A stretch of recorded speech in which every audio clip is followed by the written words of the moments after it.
Dr. M.P. Singh, Mr. Sandeep Singh, Professor Shastri, Professor P.N. Jha, distinguished participants from India and abroad, friends, colleagues, and dear students.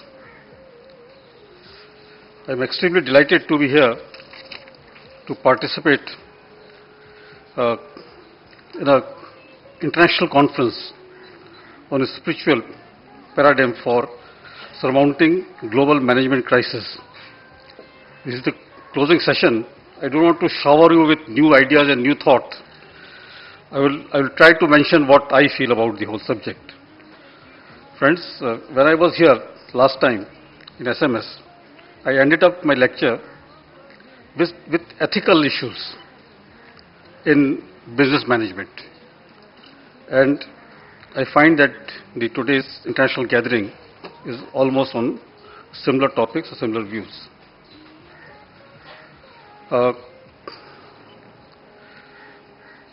If there is a crisis, there has to be management. So perhaps for the management students or management teachers, crises are good because their importance becomes more relevant. So what is new? More crisis, more management, more specialization, more techniques, new techniques are to be adopted. So that has to be examined, that what should be the new philosophy, new trends, new understanding of the problems which are being faced globally, nationally, regionally, and locally as well.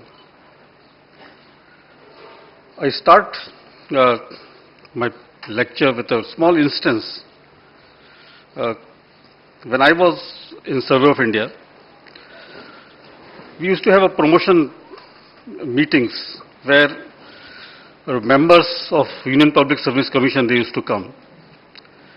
Since it was in Dehradun, and it is a sort of a tourist place, Mussoorie is nearby, so the chairman UPSC himself was interested in coming to Dehradun. And when he landed up, and we sat on the meeting, he said, okay, give me the eligibility list of the people to be promoted, to be considered for promotion. So the list was there. In several places, it was mentioned that a lot of people expired, died in the eligibility list. He was quite surprised and asked me, you are head of the institution, why you have not inquired that why people are dying in your organization? I also, for the first time, I was taken aback that why people are dying. Then I tried to explain my own way that this surveying and mapping is very strenuous. You have to be in the field, you have to be in the top of the Himalayas, you have to be in Andaman Nicobars and all sort of environment. It's a very stressful type of work, and hence people, lifestyle is different, pressure is more. He said, no, you should introduce something spiritually in order to circumvent these type of tendencies, these type of pressures. I said, sir, how it is to be done? And he said, every weekend you have these spiritual courses. There in Dehradun and surrounding, a lot of institutions are there which can impart spiritual courses. You have in your seminar room, in your conference room, these type of sessions, and invite people to come for this purpose. I did that. And to my surprise, first few persons came, but then the hall was full. Even the families of the officers and staff, they started coming. And we could get some good results during the short period. That the pressure, how to relax, how to release, how to make way ahead in this very pressure type of job, that was one solution, was the spiritual part. Then I realized that this is an issue which must be considered, and I find today that in management, in business management, these aspects are being considered also. Friends, today what we see, that there are crises of all sort of things. Economic boom was there and it flopped. Ecological disasters are there. Environmental problems are there. Disasters in physical form, natural disasters are there. All these type of crises are coming in, which has got implications of all sorts. The origin of the problem may be economic, may be ecological. It may turn out to be a problem of different types. So if you see in North African countries, it will be a sort of an ecological disaster. It will end up as a political disaster. The government are toppled due to the ecological or environmental problems. Hence, the issues have to be considered holistically, and also the results are to be considered holistically as well. So what I'm trying to say that the problems have to have to be understood in a very wider perspective. The global things are becoming now integrated. National regions are integrated, and local or individual issues are also getting integrated. Hence, if there is any problem anywhere, it is likely to affect at several levels and at several places. So, the management practices have to be of that type. Spiritually, if we try to find out solution, which in our own system, in our Indian system, we see that the relationship of inner self with the society, with the environment has been dealt with. And Professor Shastri has just mentioned about all these issues in our ancient inscriptions, that how these things are interrelated. The behavioral attitudes, the individual attitude, the individual reaction to all these type of issues, that has to be within the inner system, that is to be also understood. Hence, you have to relate, individual has to relate with all these issues, how it will do, how it will consider that the ethical issues, the consciousness about the management of any problem, that is to be considered. We are keeping on exploiting resources, thinking in one direction only, considering the results in unidirection only, not in a multidirectional way. If we consider the multidirectional aspects, then we'll find that something more is to be considered, instead of what Professor Shastri has mentioned or Professor Jha has mentioned, not to be egocentric. The model has to be wider, it has to be more cultural, more understanding, consciousness about everything. That is where will lead to certain things which is desired nowadays. If we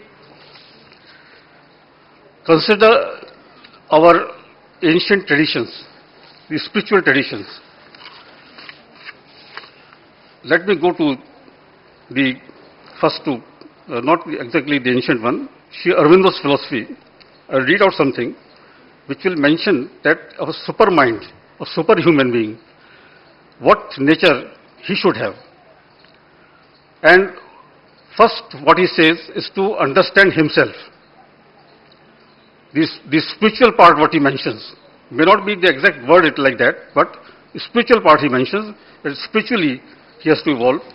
Sri Aurobindo argues that humankind is not the last rung of the evolutionary scale, but can evolve spiritually beyond its current limitations to a state of spiritual and supramental existence.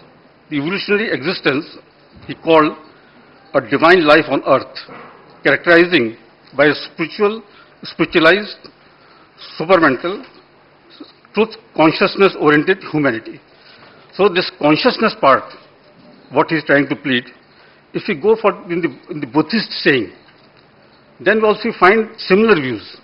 And I'll read out some of the concepts which has been mentioned by Buddha in his saying. The greatest achievement is selflessness. The greatest percept is continual awareness. And also says the greatest goodness is peace, is a peaceful mind. Hence, the individual individual awareness, the aloofness from the materialistic world, aloofness or the long-term perspective instead of individual gains, that is to be considered in societal or in national perspective or in global perspective, which we have been doing in any case. If you see the Jain philosophy, the Jains are followers of Jinas. Jina literally means conqueror. Please note, it means conqueror, but what it is? He who has conquered love and hate, pleasure and pain, attachment and aversion, and has been freed his soul from the karmas obscuring knowledge, perception, truth and ability is a Jina. The Jains refer to Jina as a god. And what it is? They are not conquering territories, they are not conquering people. But what they are doing is, Jains begins with a serious concern for the human soul. The issue of soul comes in. Basically means consciousness. And its relationship with the law governing existence in the universe, with other living beings, and to its own future state of eternity. The first and the foremost, it is the religion of the heart. The religion of the heart, which means consciousness again. The golden rule is ahimsa or non-violence in all parts of a person, mental, verbal, and physical. Jains are have deep compassion for all forms of life. They are ecologically sensitive. Their way of life is non-violent, which I'm trying to say that they are conscious about the environment also, the surrounding environment, the society also. So this has been inbuilt in our philosophy that we do consider our society, our environment, our people as well. So that is what it is required. Now, if spiritualism is to be understood in this direction, that a person has to understand himself, understand the environment, the region, etc. Which is the best place? Perhaps, if I can plead for it, if there is a contour line of spiritualism in the world, the center of spiritualism will be Varanasi. And hence, the conference which is being organized by SMS here is the right place to study the spiritual part in the management practices. And if this paradigm is accepted, then a management institution has to take over this concept, and it has to plead for it, that how spiritualism and management can go together, and the new type of pressures, new type of challenges which comes in the way, how this has to be tackled. So perhaps the model is not today's model. Model is not what we have experienced. Model is that how the crisis, what will be the nature of crisis, and what will be the nature of management, and how two will run together and solve the problems of the humankind. So if 3 days deliberations have focused on this part, that the change in the situation and change in the concept, change in the practices, how this can be dealt with spiritualism, perhaps the goal of this international event is met. I'm sure that the future seminars, the follow-up action of this international gathering, and the understanding which has come up will further lead to certain things, further lead to certain understanding, lead to certain new initiatives in the management practices where the spiritual aspect is also considered, and it is not only that we go for amassing the wealth, exploiting the resources for a group of persons, for a single person, or for a small community, but it is for the mankind. It has to be futuristic. We have to look forward to it, and we have to see that the global problems, how it can be managed, at least managed with the help of the spiritual part of it, with limited demand, with limited exploitation of resources. And if the technology is to be used for this purpose, not for exploitation, for the understanding of the problems, for finding out solutions only. We are using technology for exploitation, for exploitation of resources, for becoming economically better than other human beings, other part of the human being. This should not be there. The technology should be for understanding the problems, bringing out the solution of the problems. Hence, the weapon of technology has to be also be used very carefully for this purpose as well. I thank Professor Jha and his team and you all for giving me an opportunity to say something in the closing session of this very, very interesting international gathering. Thank you very much.